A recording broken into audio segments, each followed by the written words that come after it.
नमो अरिहंताणम, नमो सिद्धाणम, नमो आर्याणम, नमो उपजायणम, नमो लोये सवसावणम। मंगलम भगवान वीरो, मंगलम गौतमो गणी, मंगलम कुंद कुंदार्यो, जैन धर्मोस्तु मंगलम। सर्वमंगल मांगल्यम, सर्वकल्याणकारकम, प्रधानम सर्वधर्माणम, जैनम जयतु शासनम। नमो तीर्थनायक ने, नमो ओंकार नाद ने, ओंकार संघर्यो जैने, नमो ते कुंद कुंदने। अहो उपकार जिन वरनो, कुंदनो ध्वनि दिव्यनो, जिन कुंद ध्वनि आप्या, अहो ते गुरु कहाननु। मंगलमय मंगल करण, वीतराग विज्ञान, नमो ताहि जाते भय, अरहंतादि महान। करि मंगल करियो महा, ग्रंथ करण के काज, जाते मिले समाज सब, पावे निज पद राज। मिथ्या भाव अभाव ते, जो प्रगटे निज भाव, सो जयवंत रहो सदा, यही मोक्ष उपाव। मोक्ष मार्ग प्रकाशक ग्रंथ पूज्य गुरुदेव श्री के प्रवचन भाग 2 पेज 142। अछेरे श्वेतांबर मत कल्पित हुआ, भगवान की वाणी से अलग हट गए और वेश बदल दिया, तो उन्होंने अपना मत एक कल्पित चलाया। तो कल्पित मत होने से उसमें जो बातें मिला दी कल्पना से, उन बातों से उन्होंने अपना वस्त्रपणा सिद्ध किया, वस्त्र सहित मुनिपणा सिद्ध करने की कोशिश की। अब उनमें उन्होंने एक अछेरा बनाया, कल्प सूत्र करके बनाया, उसमें अछेरे लिखे और भी कई अछेरे लिखे जिनको छेड़ना नहीं ऐसा कहते हैं। तो उन अछेरों का बात कर रहे हैं कि वो अछेरे जैसे लिखे वैसे हो नहीं सकते। अछेरों का निराकरण देखो। तथा उनके शास्त्रों में अछेरा कहते हैं, वहाँ कहते हैं कि हुंडाव सर्पिणी के निमित्त से हुए हैं। क्या कह रहे हैं? ये अछेरे, ये वर्तमान में ये हुंडाव सर्पिणी काल चल रहा है और इस हुंडाव सर्पिणी काल में कुछ बातें गड़बड़ हुई है, पर ऐसा नहीं हो सकता कि जो प्रमाण विरुद्ध हो। पर वो ऐसा कहते हैं इनको छेड़ना नहीं। सो काल दोष से देखो क्या रहे, कितनी ही बातें होती है परंतु प्रमाण विरुद्ध तो नहीं होती। यदि प्रमाण विरुद्ध भी हो तो आकाश के फूल हो जाए, प्रमाण विरुद्ध हो तो आकाश में फूल पैदा हो जाए, गधे के सींग हो जाए, इत्यादि का होना भी बनेगा। सो संभव नहीं है। वे अछेरा कहते हैं सो प्रमाण विरुद्ध है। अछेरे जो कहे वो अछेरे प्रमाण विरुद्ध है, किस लिए सो कहते हैं। देखो अब देखो विचार करने की बात है। वर्धमान जिन महावीर स्वामी भगवान तीर्थंकर परमात्मा, उनके बारे में उन्होंने क्या लिखा? कुछ काल ब्राह्मणी के गर्भ में रहे, फिर क्षत्रियाणी के गर्भ में बढ़े, ऐसा कहते हैं। ब्राह्मणी के गर्भ में उनका अवतार हुआ, गर्भावतार हुआ, और फिर त्रिशला माता के गर्भ में ले गए। सो किसी का गर्भ किसी के रख देना प्रत्यक्ष भाषित नहीं होता। किसी का गर्भ किसी के रख देना ऐसा सामने दिखता नहीं है कि एक गर्भ निकालकर, एक माँ के गर्भ से बच्चे को निकालकर दूसरे माँ के गर्भ में डाल दिया जाए। ये उस समय के तो संभव ही नहीं था। अभी तो वैज्ञानिक कोई भी कुछ भी करते होंगे, उसकी बात नहीं कर रहे हैं। वो भी ऐसा नहीं कर सकते कि किसी जीव को एक जगह से निकाल कर दूसरे ले जाए। अनुमान आदि में भी नहीं आता, अनुमान से भी नहीं आता। तो था अब वो जो कुछ आता होगा दुनियादारी में, कुछ भी तीर्थंकर के हुआ कहे तो गर्भ कल्याणक किसी के घर हुआ। देखो अब तीर्थंकर के गर्भहरण का उल्लेख किया तो तीर्थंकर का गर्भ कल्याणक मनाते हैं, तो गर्भ कल्याणक ब्राह्मणी के यहाँ हुआ, जन्म कल्याणक त्रिशला माता के यहाँ हुआ। 16 स्वप्न किसी को आए, 16 स्वप्न फिर जब ब्राह्मणी के गर्भ में आए होंगे तो उनको माता को 16 स्वप्न आए होंगे कि नहीं? श्वेतांबर में 14 माने, जो भी माने उनकी मर्जी है, पर वो आए होंगे कि नहीं? और पुत्र किसी और के हो जाए, क्योंकि जब गर्भ में आते हैं भगवान तब 16 सपने दिखते हैं माता को। तो अब वो गर्भ में आए ब्राह्मणी के तो 16 सपने उनको दिखे होंगे, और पुत्र त्रिशला माता के पैदा हो गया इत्यादि असंभव भाषित होता है। तथा माताएं तो 2 हुई। अब दूसरी बात, अब माताएं तो 2 हो गई पिता तो एक ब्राह्मण ही रहा। फिर क्या कह रहे हैं? माताएं तो 2 हो गई, ब्राह्मणी और त्रिशला माता, पर पिता तो एक ब्राह्मण रहा ना। अब सिद्धार्थ राजा कैसे पिता हुए? जन्म कल्याणक आदि में उसका सम्मान नहीं किया। अब जन्म कल्याणक में सम्मान किसका किया? पिता तो ब्राह्मण थे, उनका तो सम्मान किया नहीं, और अन्य कल्पित पिता का सम्मान किया। इस प्रकार तीर्थंकर के 2 पिता का कहना, देखो तीर्थंकर जैसे परमात्मा, तीर्थंकर परमात्मा सर्वोत्कृष्ट, सर्वलोक से पूज्य, सबसे बड़े दुनिया में, और उनके लिए इस प्रकार 2 पद पिता कहना ये महाविपरीत भाषित होता है। सर्वोत्कृष्ट पद के धारक के लिए ऐसे वचन सुनना भी योग्य नहीं है। उत्कृष्ट पद के धारी तीर्थंकर परमात्मा किसे कहते हैं यही समझ में नहीं आया। तीर्थंकर भगवान की क्या स्थिति होती है? उनके जन्म में आते ही माँ के पास 56 देवी कुमारियाँ 6 महीने पहले सेवा करने आ जाती है माता की। तो 6 महीने पहले क्या ब्राह्मणी के यहाँ सेवा करने गई होगी? कैसे हुआ होगा? और 6 महीने पहले रत्नों की वर्षा उस नगरी में जहाँ गर्भ होना है वहाँ होती है, तो वो कैसे हुई होगी? अब जैसी जो मान्यता, हम कुछ नहीं कहते, अगर विचार करने पर अच्छी तरह से समझ में आता है कि ये गर्भहरण की बात सत्य नहीं है। त्रिशला माता के गर्भ में ही आए और त्रिशला माता से ही उनका जन्म हुआ, और सिद्धार्थ राजा के भगवान महावीर पुत्र थे। तथा तीर्थंकर के भी ऐसी अवस्था हुई तो सर्वत्र ही अन्य स्त्री का गर्भ अन्य स्त्री को रख देना ठहरेगा। तो जैसे देखो, तो दृष्टांत दिया, जैसे वैष्णव अनेक प्रकार से पुत्र पुत्री का उत्पन्न हुआ बता। विष्णु धर्म में, हिंदू धर्म में किसी प्रकार से भी बेटा,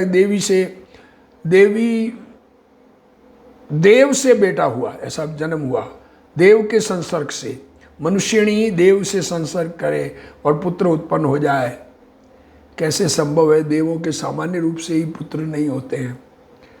तो वहाँ ऐसा बताते हैं। वैसे ही यहाँ पर भी हुआ, वैसा यह कार्य हुआ। सो ऐसे निकृष्ट काल में जब ऐसा नहीं होता, पंडित जी के टाइम में तो कुछ भी नहीं था, तो उन्होंने कहा जब तब वहाँ होना कैसे संभव है, इसलिए यह मिथ्या है।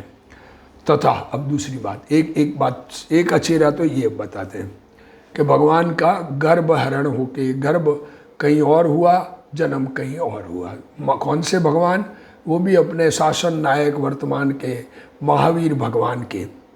अब दूसरा, मल्ली तीर्थंकर को कन्या कहते हैं। मल्ली तीर्थंकर, मल्ली नाम देख के कन्या कह दिया। परंतु मुनि देवादिक की सभा में स्त्री का स्तुति करना, उपदेश देना संभव नहीं है। देखो ये बात समझ में नहीं आती है। वह स्त्री पर्यायहीन है। अब स्त्री पर्याय को सेकेंडरी कहा है। पूर्व में मायाचार किंचित रह जाता है तो स्त्री पर्याय में जन्म होना होता है। तो जो हीन पर्याय उत्कृष्ट तीर्थंकर पदधारी नहीं बनती। एक बात क्या कह रहे हैं? उत्कृष्ट पदवीधारी नहीं बन सकती। पूर्व में जिसको सम्यक दर्शन हो गया हो, आत्मा का अनुभव हो गया हो, वही इस भव में तीर्थंकर रूप से गर्भ धारण करते हैं। तो जिनको आत्मा का अनुभव हुआ, सम्यक दृष्टि का स्त्री पर्याय में जन्म नहीं होता है। तथा तीर्थंकर के नग्न लिंग भी कहते हैं। अब ये तो श्वेतांबर भी कहते हैं तीर्थंकर तो नग्न होते हैं। देखो महावीर स्वामी नग्न हुए, देवदूत से वस्त्र दिया, वो भी रहा नहीं, तो नग्न हो गए श्वेतांबर की मान्यता से। वास्तव में किसी ने कोई वस्त्र दिया नहीं। आदिनाथ भगवान को नग्न मानते हैं सारी दुनिया। सो स्त्री का नग्न बना संभव नहीं है। मतलब आप मुनिराज मुनि तो श्वेतांबर का वस्त्र सहित माने, तीर्थंकर तो नग्न ही मानते हैं ना, इत्यादि विचार करने से असंभव भाषित होता है। तथा हरि क्षेत्र के भोग भूमियों को नरक में गया कहते हैं। देखो हरि क्षेत्र, यहाँ हिमवान पर्वत, महाहिमवान पर्वत, इस महाहिमवान और हिमवान के बीच में जो जगन्य भोग भूमि है, वहाँ हरि क्षेत्र है। हरि क्षेत्र के जीव को कहते हैं नरक में चला गया। भोग भूमि का जीव नरक में कभी जाता नहीं। सो अन्य वर्णन में तो भोग भूमिया को देव गति, देव आयु का ही बंधन कहते हैं। कर्णानुयोग में भोग भूमि के जीवों के देव आयु का बंधन कहा है, नरक में कैसे गया। सिद्धांत में देखो, सिद्धांत ग्रंथ, कर्णानुयोग के ग्रंथ में तो अनंत काल में जो बात हो वह भी कहते हैं। अनंत काल में अगर एक बार भी कोई काम होता हो वो भी कहेंगे कि जा सकते हैं। तो सिद्धांत में कहा कि नहीं जा सकते और फिर कह रहे हो चले गए। जैसे तीसरे नरक पर्यंत तीर्थंकर प्रकृति का सत्व कहा। देखो सिद्धांत में तीसरे नरक में भी किसी कोई जीव भविष्य में तीर्थंकर होने वाला तीसरे नरक में जा सकता है।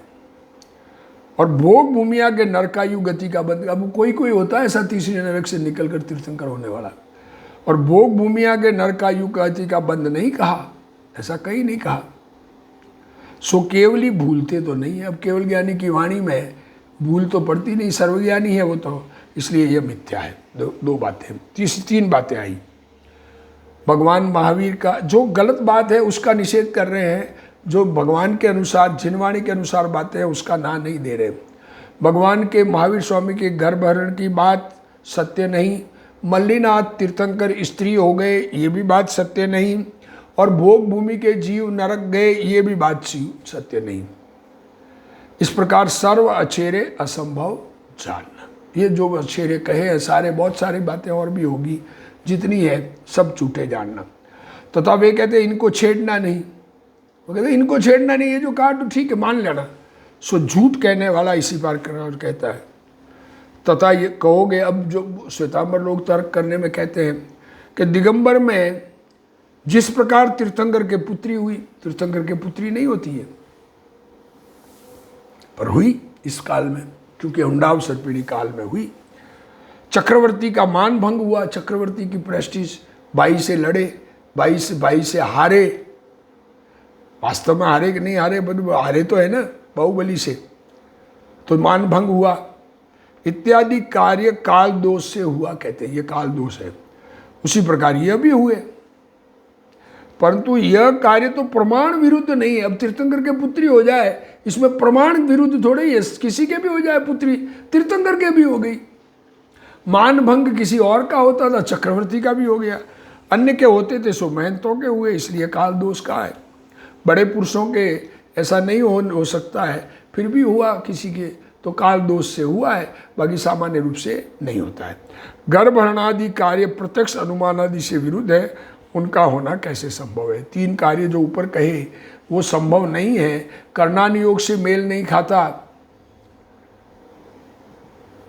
कर्णानुयोग की बात, सम्यक दृष्टि की उत्पत्ति कहाँ कहाँ होती है, जो कर्णानुयोग में लिखा उससे मेल नहीं खाता स्त्री होना तीर्थंकर का, और भोग भूमिया का नरक में जाना कर्णानुयोग से मेल नहीं खाता, और गर्भहरण का काम तो तीर्थंकर के कभी हो सकता ही नहीं। तथा अन्य भी बहुत ही कथन प्रमाण विरुद्ध कहते हैं, और भी जैसे कहते हैं सर्वार सिद्धि के देव मन ही से प्रश्न करते हैं।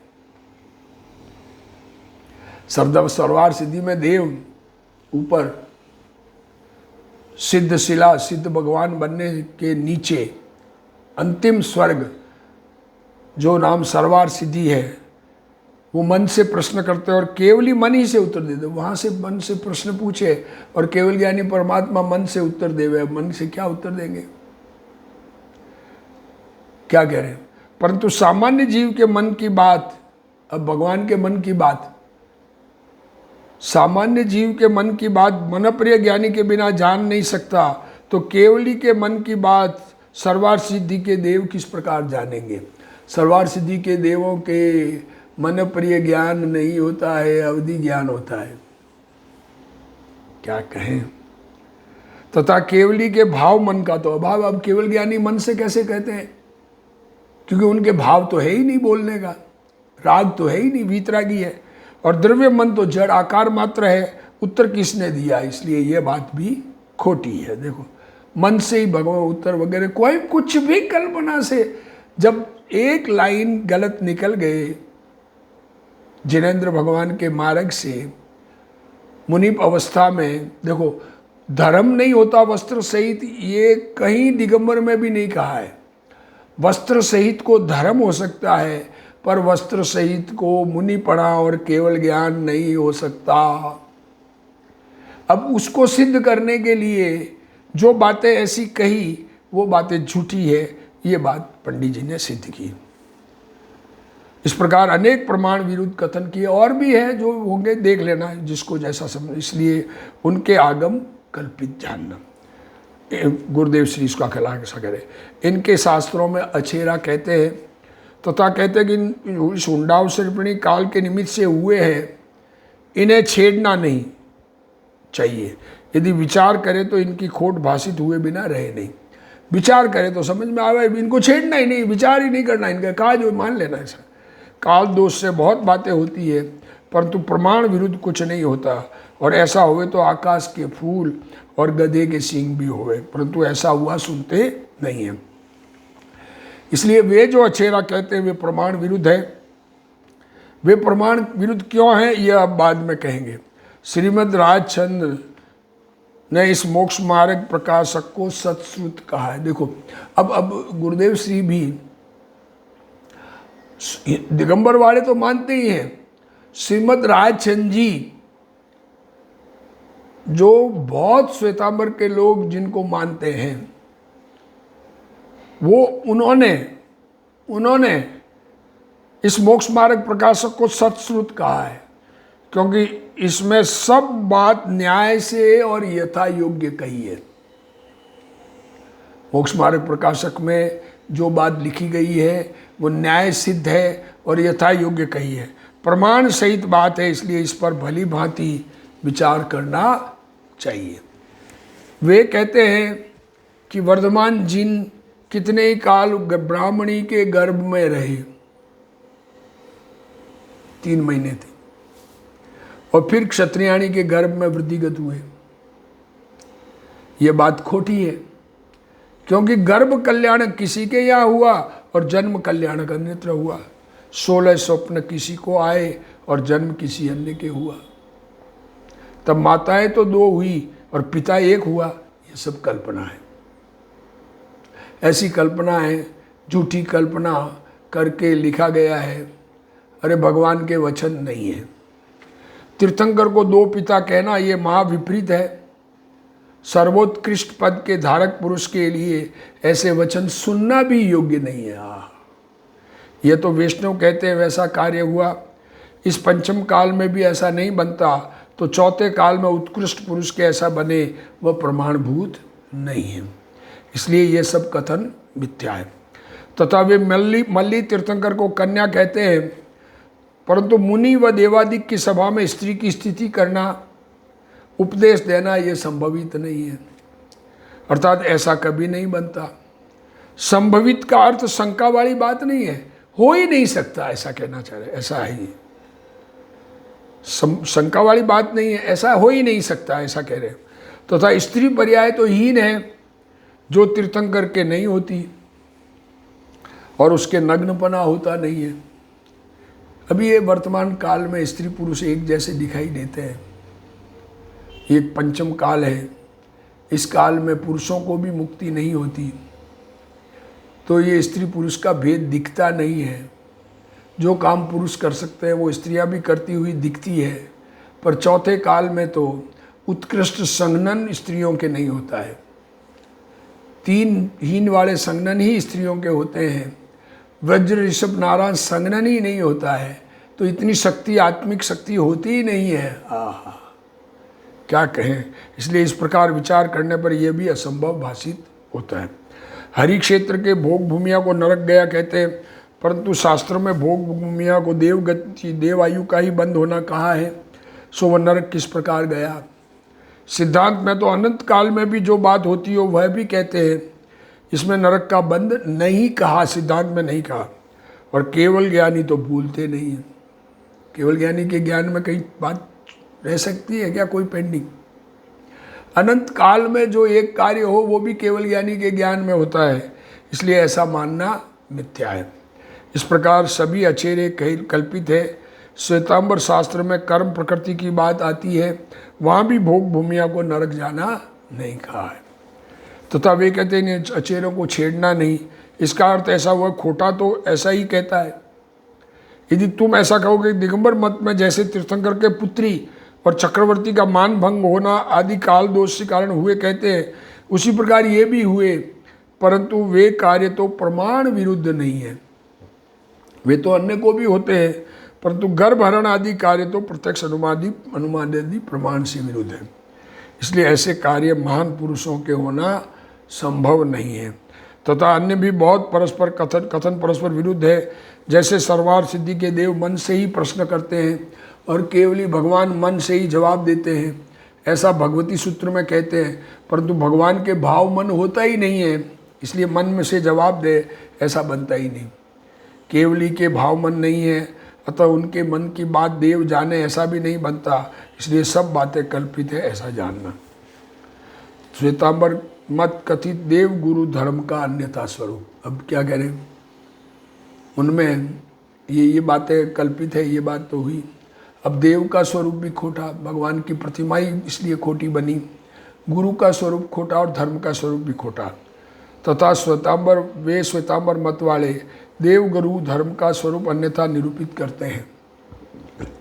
देव का अन्यथा स्वरूप क्या है? देव का अन्यथा स्वरूप केवली के क्षुधादि दोष कहते हैं। आहा, अरे केवल ज्ञानी परमात्मा जिनको वीतरागता प्रकट हो गई, परमोद्धारिक शरीर हो गया, अब उसमें भूख का कहाँ काम है, पर उनके भूख कहते हैं।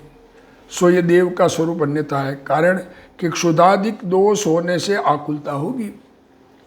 अगर भूख लगेगी तो अंदर में जितनी देर खाना नहीं मिलेगा तब तक तो तकलीफ होगी, तथा अनंत सुख किस प्रकार बनेगा। फिर यदि कहोगे शरीर को क्षुधा लगती है, आत्मा तद्रूप नहीं होता, तो शरीर को भूख लगी, आत्मा उस रूप नहीं होता, तो खाना खाएगा कौन, खाने की इच्छा कहाँ हुई। तो क्षुधादि का उपाय आहार आदि किस लिए ग्रहण किया कहते हैं।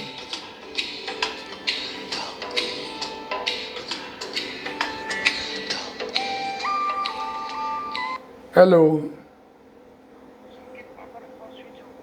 हैं मारो फोन स्विच ऑफ बार, वही प्रवचन कर रही हूँ, बाद में बात करूँगा,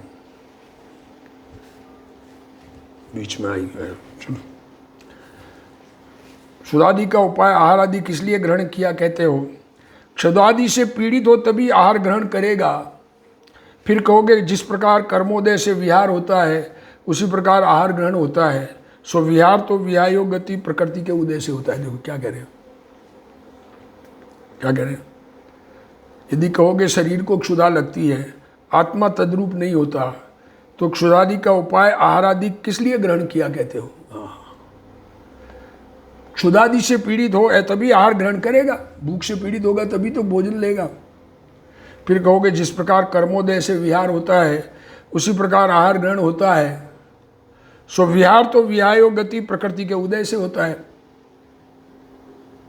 क्या कह रहे, खाना जैसे जैसे चलना होता है, घूमना, वैसे खाना भी होता है, और पीड़ा का उपाय नहीं है। चलना पीड़ा का उपाय नहीं है, खाना तो पेट की दर्द का उपाय है, तथा वह बिना इच्छा भी किसी जीव के होता देखा जाता है। तथा आहार है वह प्रकृति उदय से नहीं है। आहा, क्षुधा से पीड़ित होने पर भी ग्रहण करता है। देखो क्या कह रहे हैं, आहार प्रकृति से नहीं है, भूख हो तभी खाना खाते हैं, तथा आत्मा पवनादि को परियोजित करे तभी निगलना होता है, इसलिए विहारवत आहार नहीं है। देखो, आप भगवान को भूख लगती है, ये जो बात कही है ये बात सत्य नहीं है। यदि कहोगे शाता वेदनी के उदय से आहार ग्रहण होता है, सो भी बनता नहीं है। यदि जीव क्षुधादि से पीड़ित हो, पश्चात आहारादि ग्रहण से सुख माने, उसके आहारादिक शाता के उदय से कहे जाते हैं। क्या कह रहे, यदि क्षुधादिक से पीड़ित हो, पश्चात आहारादिक ग्रहण से सुख माने, देखो उसके आहारादिक शाता के उदय से कहे जाते हैं। आहारादिक का ग्रहण शाता वेदनीय के उदय से स्वयं में हो, ऐसा तो है नहीं। देखो क्या कह रहे हैं, भोजन स्वयं में हो ऐसा तो नहीं है। यदि ऐसा हो तो शाता वेदनीय का मुख्य उदय देवों के है। अब देखो क्या कह रहे हैं, आहार आदि का ग्रहण शाता वेदनीय के उदय से अपने आप हो, ऐसा नहीं है। यदि ऐसा हो तो सबसे ज्यादा शाता वेदनीय का उदय देवों के है, तो वे निरंतर आहार क्यों नहीं करते? शाता वेदनी के उदय से आहार करना वो, तो वो निरंतर करे।